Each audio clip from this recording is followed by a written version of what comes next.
하나님께서 우리에게 주시는 말씀은 창세기 22장 8절에서 10절의 말씀입니다. 제가 보는 성경으로 구약 28쪽입니다.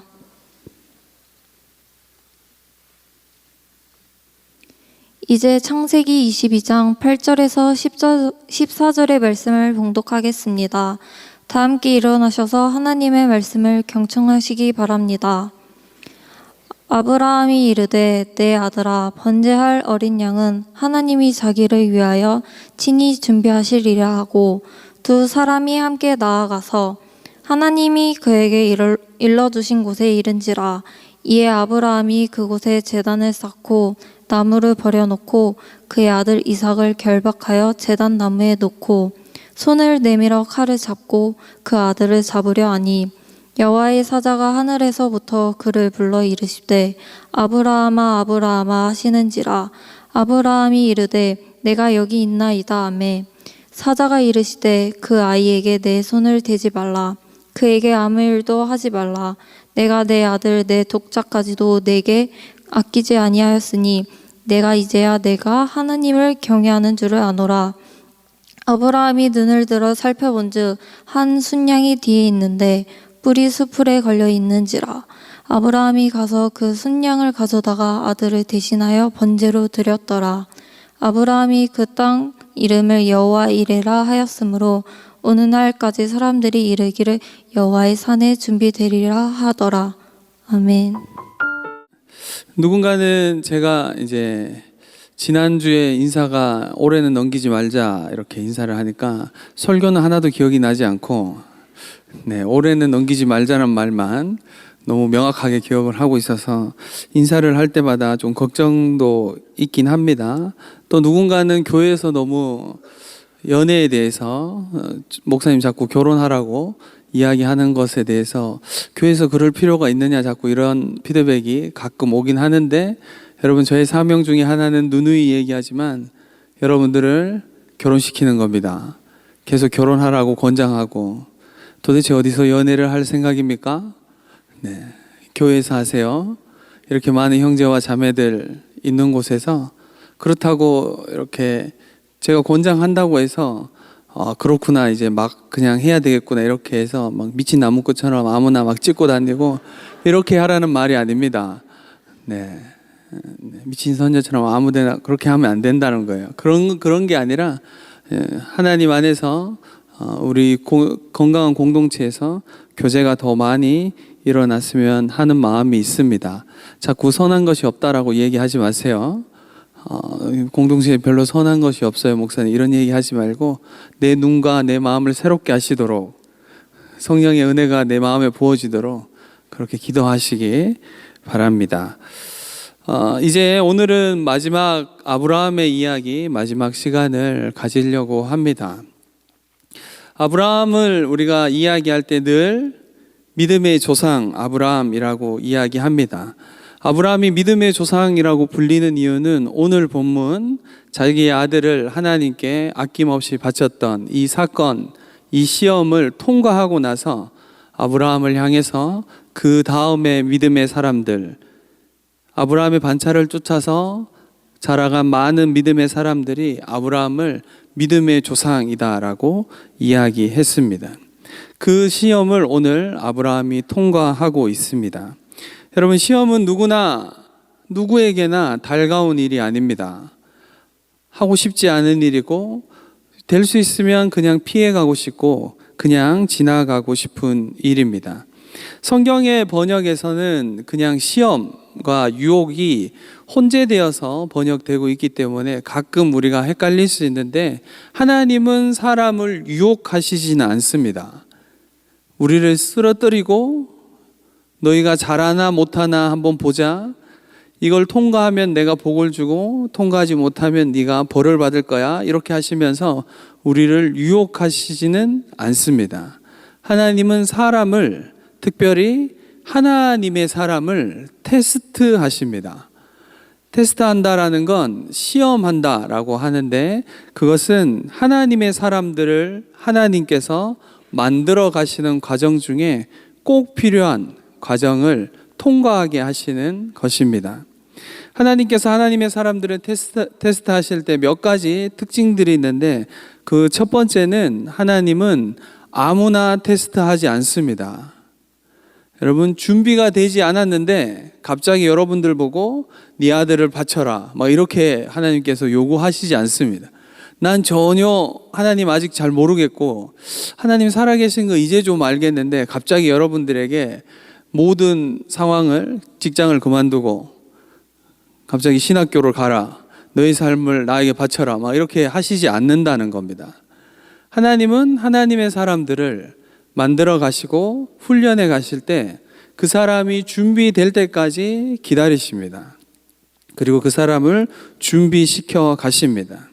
준비라는 것은 뭔가 트레이닝하거나 우리가 뭔가 잘 준비되었는 것이라고 생각하는데, 하나님께서 준비하신다라는 건 우리가 하나님과의 관계가 깊어진다는 겁니다. 다른 말로 우리가 하나님을 알아간다라는 겁니다. 우리가 하나님을 알아가고 그분과 관계하며 그분이 어떤 분이신지 알아가면서, 아, 하나님이 이런 분이시기 때문에 내가 이분을 신뢰하고 그분께 내 삶을 드릴 수 있다라고 고백할 때, 그때서야 하나님이 하나씩 한 영역씩 우리의 삶을 다루어 가십니다. 두 번째, 하나님이 하나님의 사람들을 테스트하시는 이유는 우리에게 복을 주시기 위함입니다. 하나님이 우리에게 복을 주신다라고 하는 건 그 테스트를 통과해서 하나님이 진정 우리에게 약속하시고 주시고 싶어 하시는 것들을 우리의 삶에 베푸신다라는 겁니다. 여기서 하나님의 복이라고 이야기하면 언뜻 우리는 그러면 테스트 할 만한데, 테스트를 통과하면 좋은 게 기다리고 있군 이렇게 생각하는데, 여러분, 성경에 나오는 거의 모든 복이라고 이야기하는 복이라는 단어와 연결되어 있는 단어가 하나 있는데 그것은 하나님입니다. 여러분, 우리에게 가장 큰 복은 하나님을 아는 것입니다. 그래서 하나님은 하나님의 사람들이 테스트 이후에 가장 많이 배우는 것은, 그리고 가장 크게 얻는 것은 하나님이 어떤 분이신지, 하나님의 방법은 어떤 방법인지, 하나님이 얼마나 크고 놀라우신 분이신지, 살아계신 하나님이라고 고백하던 그 멀리 계시던 하나님이 이제 나의 삶 한가운데 나를 이끄시고 나를 붙드시고 나와 동행하시는 것이 무엇인지 배워가는 겁니다. 하나님을 신뢰하는 자리로 주님이 우리를 부르시는 겁니다. 그 과정들, 그 시험을, 그 테스트를 통과해야 하면서 그렇게 하나님의 방법들을, 그리고 하나님이 누구이신지를 우리는 배워가는 것이죠. 오늘 아브라함은 이 시험을 통과합니다. 정말 어렵고 이해되지 않고 말도 안 되는 시험을 아브라함은 꽤 아무렇지도 않게 시험을 통과하는 것처럼 보입니다. 성경 전문을 아무리 살펴봐도 22장 1절부터 쭉 계속 성경을 천천히 원어와 많은 것들을 비교하면서 살펴봐도 아브라함이 하나님의 말씀에 힘들어했거나 망설였거나 주저주저했다라는 것을 살필 수 있는 단어가 없습니다. 너의 독자, 내 사랑하는 아들 이삭을 나에게 내가 지시한 땅으로 가서 나에게 바쳐라 라고 했을 때 아브라함이 망설이거나 고민하거나 하나님께 대꾸하지 않습니다. 아침 일찍 일어나서 사환 2명을 준비하고 이삭을 준비하라고 그러고 장작을 패서 제사 드릴 준비를 완벽하게 한 다음 바로 출발합니다. 머뭇머뭇하지 않습니다. 좀 늦게 출발해야 되겠다, 아니면 늦잠을 자거나 이렇지도 않습니다. 하나님께 반문하지도 않습니다. 이 본문을 살필 때 어떤 분들은 아브라함이 얼마나 밤새도록 고민했겠느냐라고 이야기도 하기도 합니다. 물론 인간된 해석으로는 그렇게 생각할 수도 있습니다. 그 정도는 열어줄 수 있죠. 아브라함이 고민했을 수 있겠다. 그러나 성경에서는 아브라함이 고민했더라, 근심하였더라, 염려하였더라 이런 단어가 없습니다. 아브라함이 3일 길을 가면서도 아브라함은 꽤 의연하게 그 3일 길을 갑니다. 여러분, 상상력을 동원해서 그 밤에 하루를 가고 그 밤에 모닥불 안에 앞에 앉아 있는 이삭이 저쪽에 자고 사환도 2명 이쪽에 자고 깨어있는 아브라함이 모닥불 앞에 앉아 있다고 상상해 봅시다. 그 앞에 여러분 앉아 보세요. 아브라함의 표정을 살펴보십시오.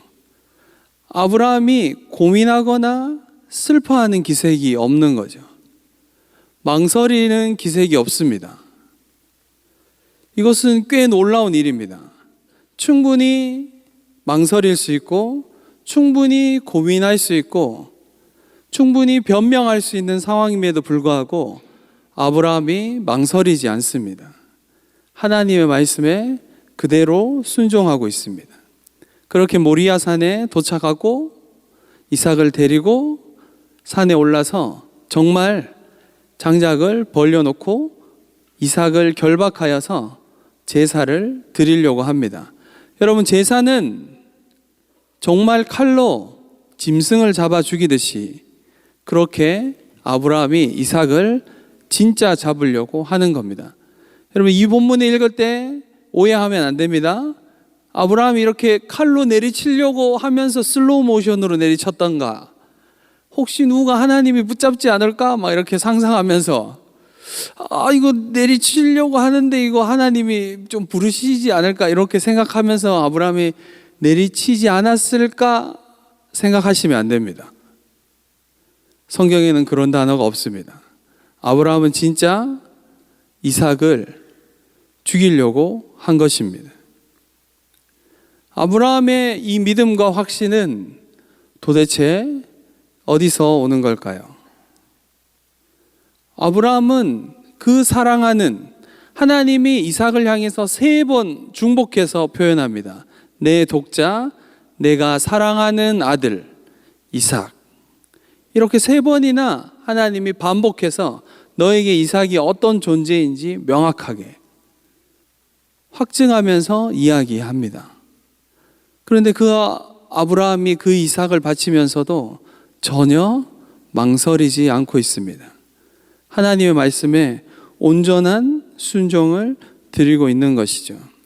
물론 히브리서에서는 이 본문을, 이 상황을 이렇게 이야기하고 있습니다. 히브리서 11장 19절에 이렇게 이야기합니다. 그가 하나님이 능히 이삭을 죽은 자 가운데서 다시 살리실 줄로 생각한지라.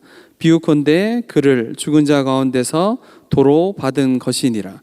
그러니까 무슨 말이냐면, 아브라함은 내가 혹시 진짜 이삭을 죽이더라도 하나님께서 이삭을 살리실 것을 믿었다라고 하는 겁니다. 아브라함의 이 믿음이 도대체 어디서 오는 걸까요? 아브라함의 이 확신은 도대체 어디서 오는 걸까? 여러분, 이 본문을 살피다 보면 여러분 안에 머리에 하나 제가 이런 질문을 하면 이런 단어가 떠오를 수 있습니다. 아브라함이니까. 믿음의 조상인 아브라함이니까 그렇죠, 목사님. 아브라함 정도 되니까 그렇게 할 수 있죠. 아닙니다, 여러분. 아브라함이니까 그렇게 할 수 없습니다. 우리가 살펴본 아브라함이니까 그렇게 쉽게 순종할 수 없습니다. 쉽게 확신할 수 없습니다. 왜냐하면 우리가 살폈던 아브라함은 하나님이 부르신 갈대아 우르에서 떠나라 라고 했을 때 하나님이 지시할 땅으로 가지 못하고 하란에서 머물렀습니다. 아버지 데라가 돌아가실 때까지 아브라함은 기다렸고, 데라가 죽자 하나님이 다시 한번 아브라함에게 이야기하십니다. 내가 내게 지시할 땅으로 가라. 그제서야 하나님이 지시할 땅으로 아브라함이 갑니다.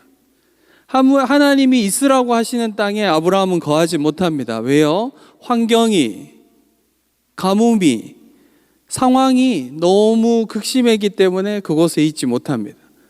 하나님께 묻지도 않고 애굽으로 가죠. 그곳에서 사라를 누이라고 속이고 자기의 생명을 보존하려고 했던 사람입니다. 아내를 팔면서까지 자기가 먼저였던 사람입니다. 하나님이 그 상황을 다 수습해서 다시 가나안 땅으로 돌아오게 하시고 재산이 많아져서 떠나보내야 되었던 롯을 빨리 내보내지 못하고 상황이 목자들이 싸우며 재산이 너무 풍족해져서 어쩔 수 없이 롯을 보내야 되는 상황일 때 그제서야 롯을 보냈던 사람입니다.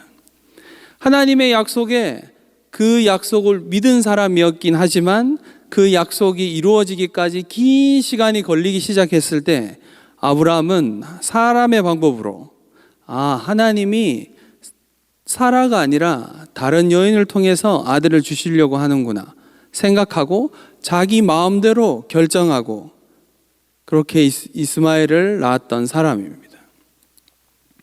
하나님이 너를 통해 사라를 통해 아들을 줄 거라라고 이야기하셨을 때 하나님의 말씀에도 믿지 못하고 웃었던 사람이 아브라함입니다.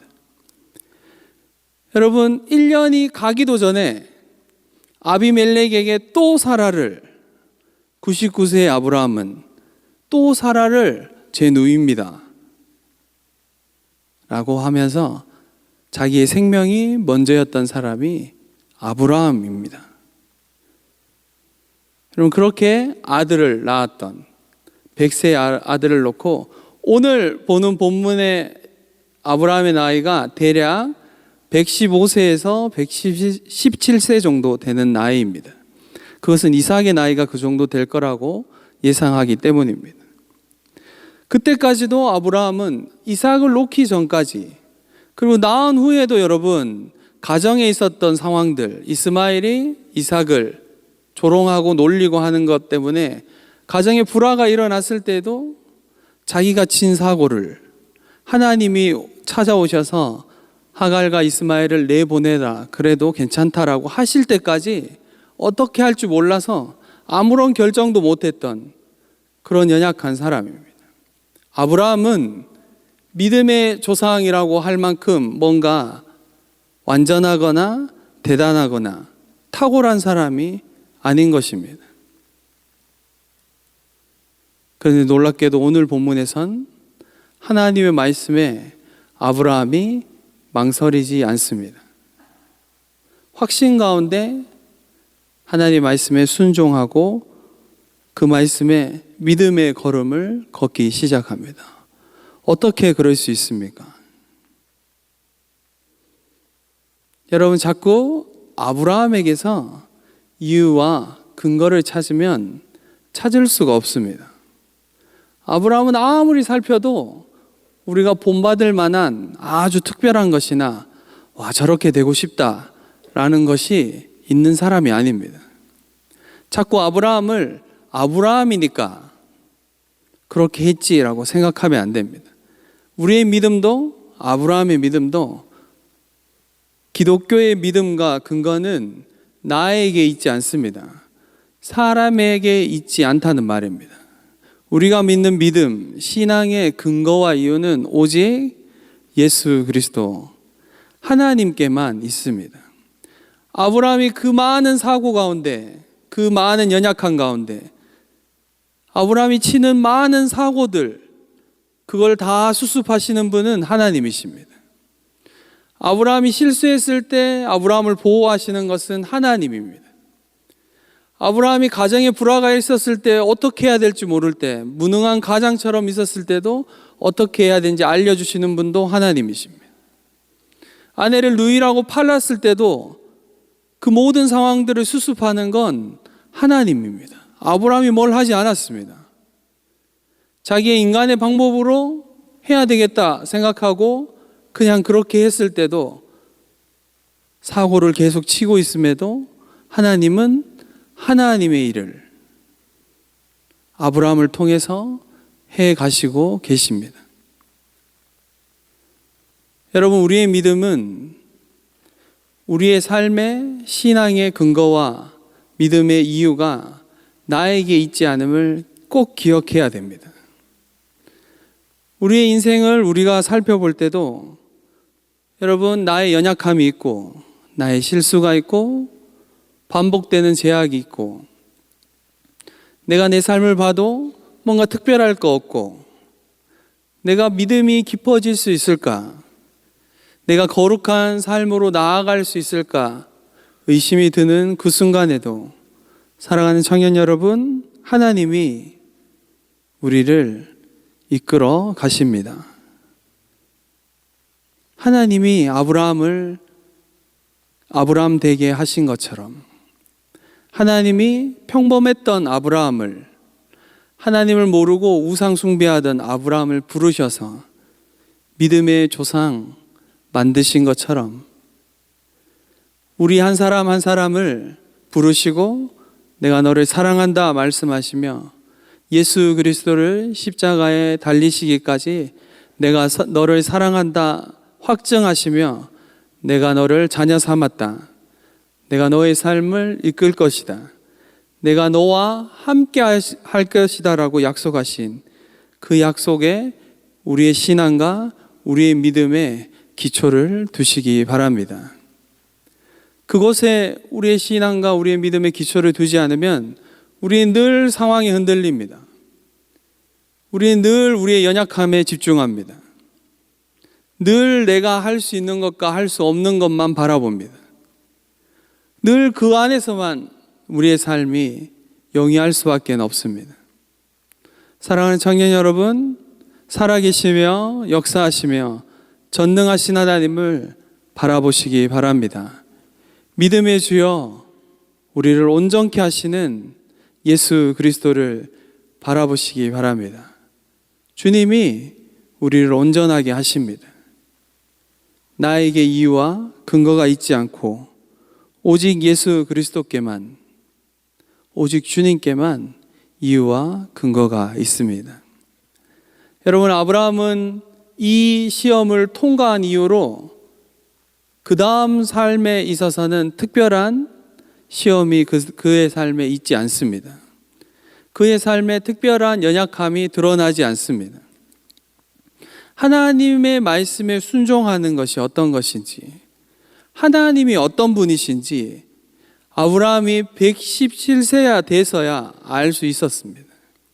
그때에 돼서야 40년이 넘는 시간 동안 하나님이 어떤 분이신지 한 해 한 해 내가 치는 사고를, 내가 하는 실수를 통해서 여전히 하나님 나를 보호하시고 여전히 하나님 나를 지키시고, 내가 실수하지만 하나님이 나를 포기하지 않으시고 그분이 나를 향해 언약하시고 약속하셨던 걸 이루어 가시는 분은 하나님이십니다.